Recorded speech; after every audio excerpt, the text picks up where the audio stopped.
ಸೇವಾ ಭದ್ರತೆಯನ್ನು ಕೊಟ್ಟರೆ ಸೊ ನಾವು ಒಂದು 60 ವರ್ಷ ತನಕ ನೆಮ್ಮದಿಯಾಗಿ ಬದುಕ್ಬೋದು. ಇಲ್ಲಾಂದರೆ ಏನೇ ಅನುಕೂಲ ಕೊಟ್ಟರು ಅದು ನಮಗೆ ಸಿಗೋದಿಲ್ಲ. ಯಾಕಂದರೆ ಇವತ್ತು ನಾವು ಇರ್ತೀವಿ, ನೀವು ಅನುಕೂಲಗಳು ಕೊಟ್ಟಿದ್ದೀರಾ, ನಮ್ಮ ನಾಳೆ ಇಲ್ಲ ಅಂದರೆ ನೆಕ್ಸ್ಟು ಅದು ನಮಗೆ ಸಿಗೋದಿಲ್ಲ. ಹಾಗಾಗಿ ಸೇವಾ ಭದ್ರತೆಯನ್ನು ಕೊಟ್ಟರೆ ನೀವೇನು ಕೊಡ್ತೀರಾ ಅನುಕೂಲ ನಮಗೂ ಆಗುತ್ತೆ. ಬೆಂಗಳೂರಿನ ಹೋಗಿ ಬೀದರ್ಗೆ ಹಾಕ್ತಾರೆ, ಬೀದರ್ ಇರೋರು ಹೋಗಿ ಬೆಂಗಳೂರಿಗೆ ಹಾಕ್ತಾರೆ. ಕೊಡೋ ಸಂಬಳದಲ್ಲಿ 32,000 ಅಥವಾ ಈಗ 5,000 ಹೆಚ್ಚು ಮಾಡ್ತಾರೆ ಅನ್ಕೊಳ್ಳಿ, 37,000 ಸಂಬಳದಲ್ಲಿ ಆ ವ್ಯಕ್ತಿ ತನ್ನ ಇಡೀ ಕುಟುಂಬವನ್ನ ಕರ್ಕೊಂಡು ಬೆಂಗಳೂರಿಂದ ಬೀದರ್ಗೆ ಹೋಗಿ ವಾಸ್ತವ್ಯ ಹೂಡ್ತಾನೆ. ಮತ್ತೆ 3 ತಿಂಗಳು ಕಳೆದಿರೋದಿಲ್ಲ, ಮತ್ತೆ ಕೌನ್ಸಿಲಿಂಗ್ ಮಾಡ್ತಾನೆ. ಆ 3 ತಿಂಗಳಿಂದ ಮತ್ತೆ ಅಲ್ಲಿಂದ ನಾವು ಮನೆ ಬಾಡಿಗೆ ಕಿತ್ಕೊಳ್ಬೇಕು. ಇದು ಹೇಗೆ ಸಾಧ್ಯ ಸರ್?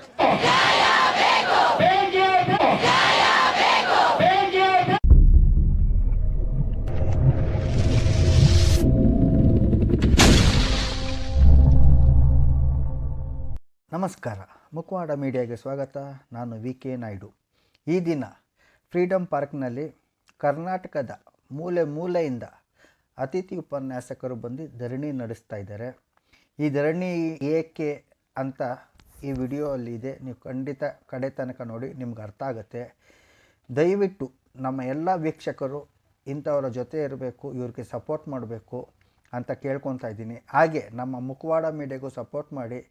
ಯಾರು ಇಲ್ಲಿವರೆಗೂ ಸಬ್ಸ್ಕ್ರೈಬ್ ಆಗಿಲ್ವೋ ಸಬ್ಸ್ಕ್ರೈಬ್ ಆಗಿ. ಇಂಥ ಹೋರಾಟಗಳಿಗೆ ನಮ್ಮ ಕೈ ಜೋಡಿಸೋಣ. ಬನ್ನಿ, ಅವ್ರು ಏನು ಹೇಳ್ತಾರೆ ಕೇಳೋಣ. ಬ್ರಹ್ಮ ಗುರು ವಿಷ್ಣು ಗುರುದೇವೋ ಮಹೇಶ್ವರ, ಗುರು ಸಾಕ್ಷಾತ್ ಪರಬ್ರಹ್ಮ ತಸ್ಮೈ ಶ್ರೀ ಗುರುವೇ ನಮಃ. ಸೊ ಇಂದಿನ ಕಾಲದಿಂದನೂ ಗುರುಗಳಿಗೆ ಒಂದು ವಿಶೇಷವಾದ ಸ್ಥಾನಮಾನ ಇದೆ. ಸೊ ಗುರುದಕ್ಷಿಣೆಯನ್ನು ಕೊಟ್ಟು ನಾವು ವಿದ್ಯೆಯನ್ನು ಕಲಿತಾ ಇದ್ರು.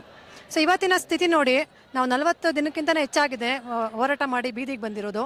ಸೊ ಮೊನ್ನೆ 3 ದಿವಸದಿಂದನೂ ಪಾದಯಾತ್ರೆ ನಡ್ಕೊಂಡು ಬರ್ತಾ ಇದ್ದೀವಿ, ತುಮಕೂರು ಶ್ರೀ ಸಿದ್ಧಗಂಗಾ ಮಠದಿಂದ ಸೊ ಬೆಂಗಳೂರುವರೆಗೂ. ಇವತ್ತು ಫ್ರೀಡಮ್ ಪಾರ್ಕಲ್ಲೂ ಎಲ್ಲರೂ ಸೇರಿದ್ದೀವಿ. ಆದರೆ ಸರ್ಕಾರ ನಮ್ಮನ್ನು ದಯವಿಟ್ಟು ಪರಿಗಣಿಸಬೇಕು. ಅತಿಥಿ ಉಪನ್ಯಾಸಕರನ್ನ ಬೀದಿಗೆ ತರೋದನ್ನು ಸ್ಟಾಪ್ ಮಾಡಬೇಕು. ಸೊ ದಯವಿಟ್ಟು ನಮ್ಮ ನಾಯಕರನ್ನ ಕರೆದಿ ಇನ್ನೊಂದು ಸಲ ಮಾತಾಡಬೇಕು ಅನ್ನೋದು ನನ್ನ ಒತ್ತಾಯ ಸರ್. ಸೇವಾ ಭದ್ರತೆಯನ್ನು ಕೊಟ್ಟರೆ ಸೊ ನಾವು ಒಂದು 60 ವರ್ಷ ತನಕ ನೆಮ್ಮದಿಯಾಗಿ ಬದುಕ್ಬೋದು. ಇಲ್ಲಾಂದರೆ ಏನೇ ಅನುಕೂಲ ಕೊಟ್ಟರು ಅದು ನಮಗೆ ಸಿಗೋದಿಲ್ಲ. ಯಾಕಂದರೆ ಇವತ್ತು ನಾವು ಇರ್ತೀವಿ, ನೀವು ಅನುಕೂಲಗಳು ಕೊಟ್ಟಿದ್ದೀರಾ, ನಮ್ಮ ನಾಳೆ ಇಲ್ಲ ಅಂದರೆ ನೆಕ್ಸ್ಟು ಅದು ನಮಗೆ ಸಿಗೋದಿಲ್ಲ. ಹಾಗಾಗಿ ಸೇವಾ ಭದ್ರತೆಯನ್ನು ಕೊಟ್ಟರೆ ನೀವೇನು ಕೊಡ್ತೀರಾ ಅನುಕೂಲ ನಮಗೂ ಆಗುತ್ತೆ.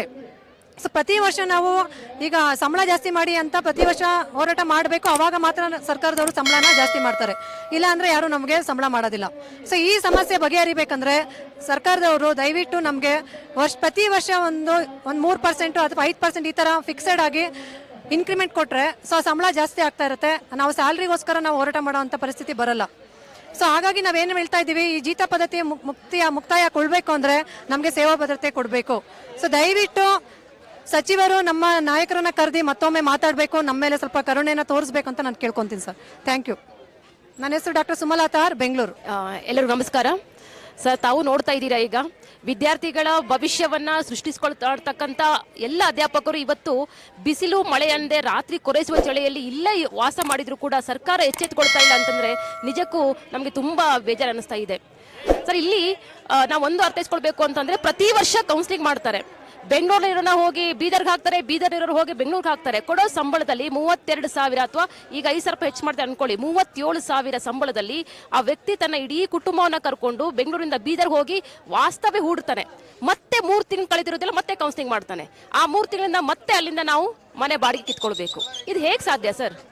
ಅಟ್ಲೀಸ್ಟ್ ಒಬ್ಬ ವ್ಯಕ್ತಿಯನ್ನ ಒಂದು ಕಡೆ 60 ವರ್ಷವರೆಗೆ ಇಟ್ಟರೆ ಏನೋ ತನ್ನ ಕುಟುಂಬ ತನ್ನ ಬದುಕು ಹೇಗೆ ರೂಪಿಸ್ಕೊಳ್ತಾನೆ. ಮಕ್ಕಳು ಸ್ಕೂಲ್ ಸೇರಿಸಿರ್ತಾನೆ, ಮತ್ತೆ 6 ತಿಂಗಳಿಗೆ ಬದಲಾವಣೆ ಮಾಡ್ತಾರೆ, ಕೌನ್ಸಿಲಿಂಗ್ ಮಾಡ್ತಾರೆ. ಆ ವ್ಯಕ್ತಿ ಮತ್ತೆ ಅಲ್ಲಿಂದ ಮತ್ತೊಂದು ಕಡೆ ಎತ್ತಂಗಡಿ.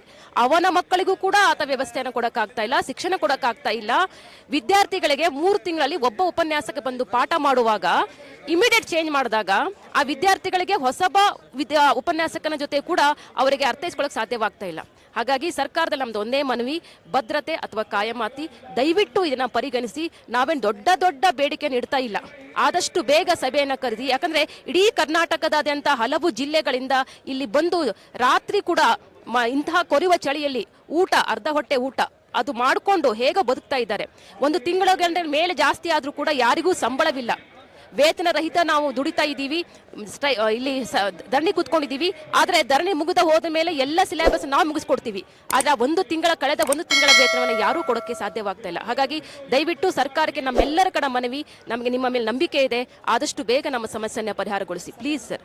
ಆದಷ್ಟು ಬೇಗ ಸಭೆಯನ್ನು ಕರೆಸಿ ಈ ಒಂದು ಮುಷ್ಕರಕ್ಕೆ ಅಂತ್ಯವನ್ನು ಹೇಳಿದರೆ ಖಂಡಿತವಾಗಿಯೂ ನಾವು ಖುಷಿಯಿಂದ ನಿಮ್ಮ ಹೆಸರು ಹೇಳಿಕೊಂಡು ಬದುಕಲಿಕ್ಕೆ ಸಾಧ್ಯವಾಗುತ್ತೆ. Thank you sir.